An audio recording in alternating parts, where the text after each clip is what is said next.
In video games, players frequently encounter high-pressure scenarios in which the maintenance of their performance is crucial. How is he not dead?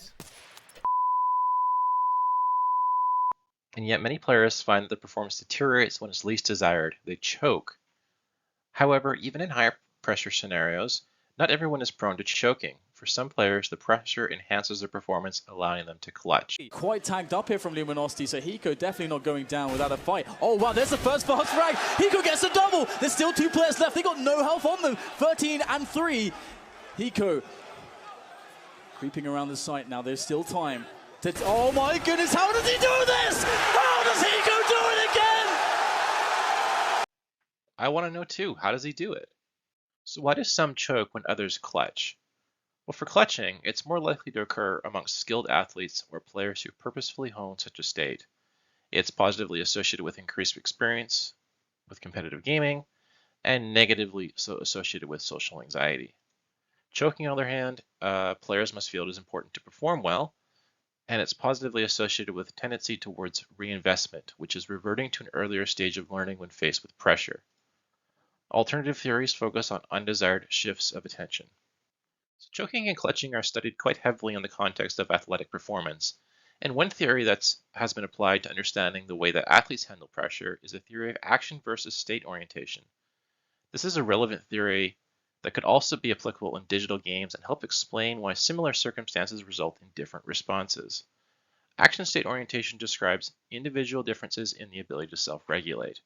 So if you're state-oriented, you're less able to end unwanted affective states, and you're likely to then ruminate over an undesirable experience and unable to move on.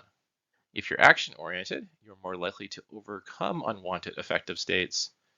You're good at down-regulating their negative affect, and you can thrive under pressure. So to test this theory, we conducted an experiment wherein we had participants play a game with many opportunities for failure, and we induced pressure in some players via a standard stress induction.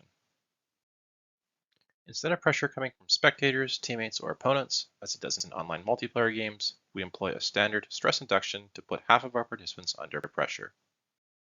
The stress induction was the computerized version of this paced auditory serial addition task. The participant is tasked with determining the sum of the last 2 digits shown and clicking on the corresponding button. In the bubble popping game, all the participants needed to do was click bubbles and enjoy the explosions. We tested these tasks in a pre-study to ensure that they worked as intended in affecting stress. For the game, we used a clone of Super Hexagon, a single-player game that is easy to learn but challenging, and as with many competitive titles, provides many opportunities for underperformance. Compared to the commercial version of the game, our version in the study included additional logging features in only a single level as based on the commercial game's first level. This provided us with an ideal set of conditions for a controlled study with strong internal validity. So we looked at 3 different traits: action state orientation, propensity towards reinvestment, and attentional control, and we had hypotheses associated with these. So for failure-related action state orientation, we thought that if someone was more action-oriented,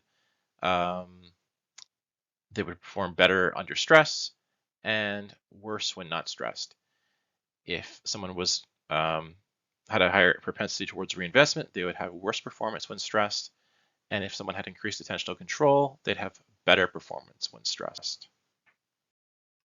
Let's look through the results. We used moderated regressions to investigate the relationships between our traits and our performance measures, depending on the condition.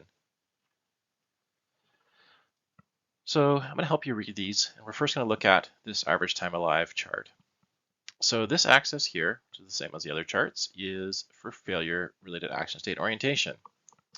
If the participants on the right here are high in failure-related action state orientation, that means they're action-oriented, and the players here on the left are low in action state orientation, meaning that they're state-oriented.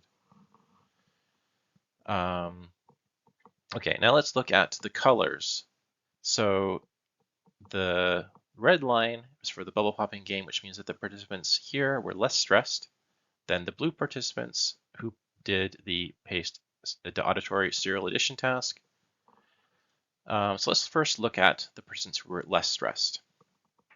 So these participants, so remember the left is our state-oriented, on the right is our action-oriented. If they're action-oriented and they're not stressed, they're performing worse. than if they were state-oriented and unstressed. So having a high action orientation and not being stressed is not to their benefit. Let's look at the blue line here, which is for the more stressed participants. Here, if you're action-oriented, so if you're on the right and you're under stress, you're performing better than the state-oriented individuals who are under stress. Okay, so let's look at the other two now. Max time alive is not significant. Don't let any differences there fool you because the scale is really kind of zoomed in on the seconds. And for stall time, it's just like average time alive. It's a significant difference. And the shape is just the same.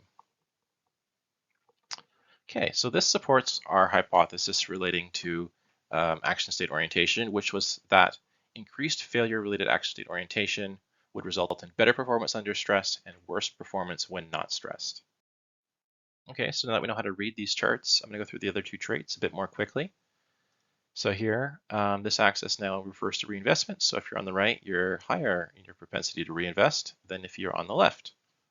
And these are easy to read because they're all not significant. There's no differences here that are significant. This means that this hypothesis that increased reinvestment leads to worse performance when stressed, we're finding no evidence for it in our experiment.